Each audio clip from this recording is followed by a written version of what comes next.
Shewe mozli amoyite, oh mozli amoyite, shewe mozli amoyite, oh voy vaimaen. How do you like that rhyme right there? The bottom line is that a Yid has a lot more strength than he knows about. Nishmas Yisrael is on fire with strength, with oiz, Hashem oiz la'amoyitain. A lot of times we're miyash on ourselves, we give up on ourselves. Listen, we base things off statistics. So listen, I failed this many times. Tachlis is that we have koiches and we got to tap into those koiches and b'tachbulos tasam al-chama and we're going to make it happen. But I heard an amazing maisa that just reveals how much strength the Yid has. Amazing maisa. I was playing at a certain event, and at this event, a certain doctor got up to speak. And he said, I called my brother, and I said, what am I supposed to do? I'm a doctor in New York City, and the way people come in dressed is bad enough. And on top of that, very often, obviously, you have to work with men and women, and it's just not shaykh for me. There's no way that I could have shmir zinayim in my position. I'm just going to have to live and suffer through this taiva my whole life.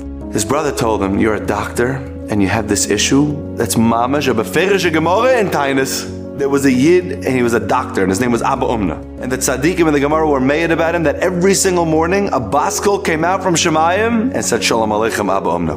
Can you imagine? Must have been a heilige Yid, a holy man. What did he do to make him zeichet to receive a baskol every morning? Shalom Aleichem Abba Umna. So the Gemara says, in one of the reasons, that he had a unique technique in his office. If he ever had to work or operate on a woman, he had a special gown that the gown could open up in different areas, and only the area that he had to operate on was the part that he opened. So he would always protect his eyes from ever having to look at things he shouldn't look at. Can you imagine if a Yid holds back? The Eibusha says, Shalom Aleichem Reb Yid.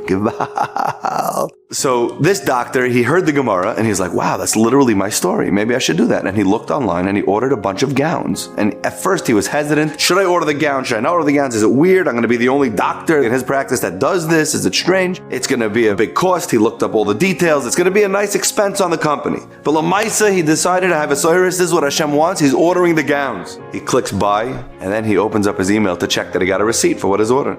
The first email that came in, Rabbi Shai, the first email that came in before the receipt was an email that said that the government had forgiven a certain loan that he was working on for months to try to get it forgiven. It was a big chunk of money that he was going to have to owe, and it was forgiven. The loan was forgiven. Unbelievable. He made a move. He was Moshe Nefesh for the Reibishten, even though he wasn't sure how it would affect his business. Boom, he saw Shefa come right in. And he was standing there and he told the Oilam, to this day, if a woman comes in, they put on the gown, and I only saw success in my business. And I found a way to even make it happen in a place where it's hard to make it happen. The Eibishter is going to tell you, Shalom Aleichem Reb Yid. All you got to do is hold back a little bit. L'chaim Tov.